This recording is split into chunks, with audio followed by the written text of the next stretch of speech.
राज्य की उद्धव ठाकरे सरकार ने प्रमोशन में आरक्षण रद्द करने का अपना फैसला फिलहाल स्थगित कर दिया है। प्रमोशन में आरक्षण रद्द किए जाने के फैसले को स्थगित किए जाने को लेकर राष्ट्रीय भीमसेना पार्टी के अध्यक्ष ने काफी उग्र आंदोलन की धमकी सरकार को दी थी। इस मामले में राष्ट्रीय भीमसेना पार्टी के अध्यक्ष आर पांड्यन ने आवाज बुलंद कर सरकार को चेतावनी दी कि सरकार प्रमोशन में आरक्षण देने का फैसला करे। आर पांड्यन ने चेतावनी दी सरकार ऐसा नहीं करती है तो आंदोलन को तैयार रहे। गौरतलब हो सरकार ने प्रमोशन में आरक्षण रद्द करने का अपना फैसला फिलहाल स्थगित कर दिया है। बहरहाल अभी सरकारी नोटिफिकेशन जारी नहीं हो पाया है, लेकिन सरकार के इस फैसले पर आर पांड्यन ने सरकार का आभार प्रकट किया है। वहीं केंद्र सरकार पर तूफान से महाराष्ट्र में हुए नुकसान को लेकर राहत पैकेज घोषित न किए जाने पर सौतेला व्यवहार का आरोप लगाया। आज की जो प्रेस कॉन्फ्रेंस हमने इसलिए बुलाई है, आपने देखा होगा कि 7 मई को जो state government, Maharashtra state government ने जो पदोन्नति 33% आरक्षण था एससी समाज को, वो उन्होंने खारिज कर दिया था। तो इस वजह से एससी समाज में और नौकरशाह में बहुत गुस्सा था। तो हम लोग ने भीमसेना ने पूरे महाराष्ट्र में इस बारे में हम लोग ने आंदोलन करने की पूरी तैयारी कर ली थी और प्रेशर बनाया था स्टेट गवर्नमेंट पे कि जो कर रहे हैं कहीं ना कहीं मराठा को खुश करने के लिए जो उन्होंने ये जो हमारा जो SC/ST का जो पदोन्नति का जो उन्होंने खारिज किया था, ये तुरंत वापस ले, अन्यथा उनको हमारे समाज का गुस्सा झेलना पड़ेगा। और नौकरशाह भी में बहुत गुस्सा था, लेकिन वो नौकरशाह थे इसकी वजह से वो आवाज़ नहीं उठा पा रहे थे। लेकिन हमने उसको पूरे ज़िले में जहाँ जहाँ भी कलेक्टर थे वहाँ पर निवेदन दिया और एक प्रेशर निर्माण किया। और जो आघाड़ी सरकार थी उससे घबरा गई और आघाड़ी सरकार ने इसको वापस ले लिया है, बैकफुट हुआ है।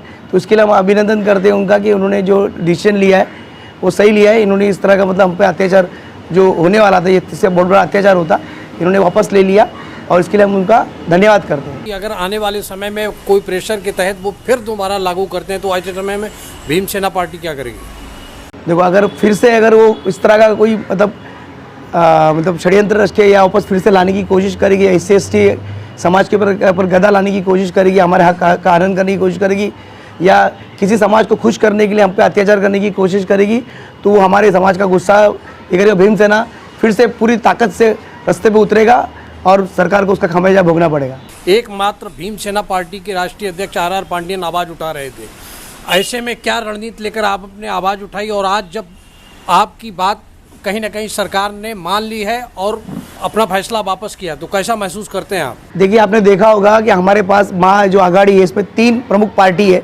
जो पहले BJP सरकार थी तो ये अपोजिशन में रहती थी, तो इस समय सरकार में आने की वजह से अपोजिशन कहीं रहा नहीं। आपने देखा होगा ये 3 महाआघाड़ी, और महाआघाड़ी सरकार से लोगों की बहुत सारी अपेक्षा थी। लेकिन आपने देखा जो बीच में जो मराठा आरक्षण जो खारिज हुआ, तो कहीं ना कहीं मराठा समाज को खुश करने के लिए ये जो हथकंडा इस्तेमाल करने की कोशिश की, लेकिन ये हथकंडे की वजह से उनको बहुत बड़ा खामियाजा भोगना पड़ेगा या उनकी सरकार मतलब कि गिर सकती है। इसकी वजह से उन्होंने, और हमारा जो दबाव तंत्र रहा, नौकरशाह का दबाव तंत्र, जो नौकरशाह पे अत्याचार हो रहा था, जो आपने देखा होगा।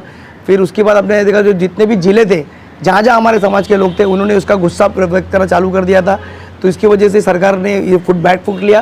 तो सरकार ने अच्छा किया और हमें अच्छा लग रहा है कि सरकार हमारी बात सुन रही है और हमारे गुस्से के सामने मतलब झुक रही है। इसमें भी बदलाव हो सकता है जिस तरीके से मराठा आरक्षण को लेकर किया गया है। देखो, मराठा जो आरक्षण था वो पहली बात तो वो सही तरीके से उन्होंने मतलब उसका इम्प्लीमेंट करने की कोशिश था। जो मराठा आरक्षण का मुद्दा ही गलत था।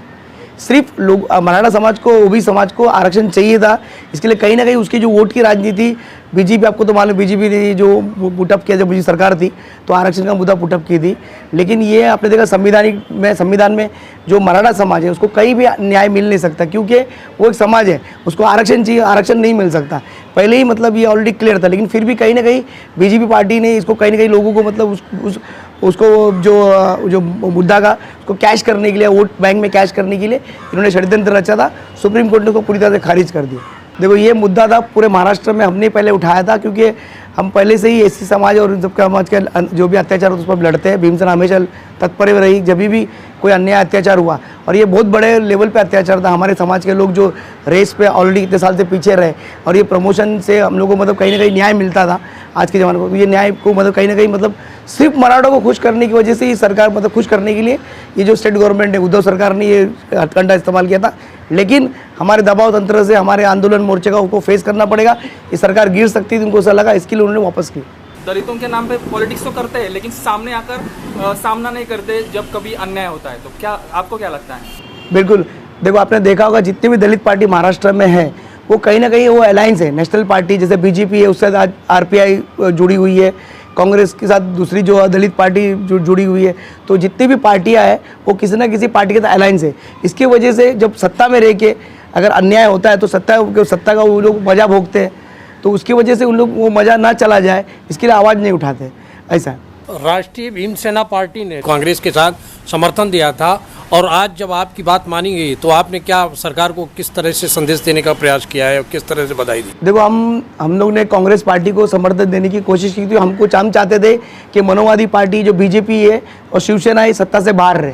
इसके लिए हमने सोचा कि हम इस पार्टी को मदद करते, कहीं ना कहीं मनोवादी पार्टी का कुछ सीट तो हम कम कर सकते हैं और सेकुलर सरकार लाने की कोशिश करके, इसलिए हमने उनको मदद किया था। लेकिन अभी आपने देखा होगा अगर इस तरह का अगर ये महायुति जो महाविकास आघाड़ी इस तरह का SC/ST समाज पर या इन पर अगर अन्याय करने की कोशिश करेगी तो हम इनके साथ नहीं रहेंगे। हम बैकफुट करके हम संघर्ष करेंगे। अच्छा, गुजरात में प्रधानमंत्री मोदी जी ने 1000 करोड़ का पैकेज चक्रवाती तूफान के लिए दिया, महाराष्ट्र के लिए क्या, क्यों नहीं? आपने देखा होगा कि ये जो सरकार है, बीजेपी जो सरकार है, जो सेंट्रल की सरकार है, इसने हमेशा महाराष्ट्र का सौतेला व्यवहार किया है। इससे पहले भी आपने देखा कि इंजेक्शंस के जो वैक्सीनेशन में भी महाराष्ट्र सरकार के ऊपर जो महाराष्ट्र सरकार को मतलब सौतेला व्यवहार किया बीजेपी सरकार ने, सेंट्रल गवर्नमेंट ने। और अभी भी देखो जब इधर भी जब प्रभाव हुआ, जो तूफान आया उससे मुंबई में, महाराष्ट्र के रत्नागिरी, इधर सब किसान लोग सब हताहत हो गए, पानी भर, उनकी फसलें खराब हो गई।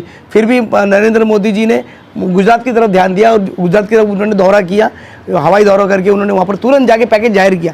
तो महाराष्ट्र के साथ हमेशा मोदी सरकार ने सौतेला व्यवहार किया है। आपने तो देखा होगा कि मोदी सरकार हमेशा करती है महाराष्ट्र सौतेला व्यवहार। कोशिश करेंगे अभी जो किसान है उनका पहला नुकसान का क्या नुकसान हुआ, उस सबका जायजा लेने के बाद फिर हम एक स्ट्रेटेजिक प्लानिंग के साथ हम संघर्ष करेंगे।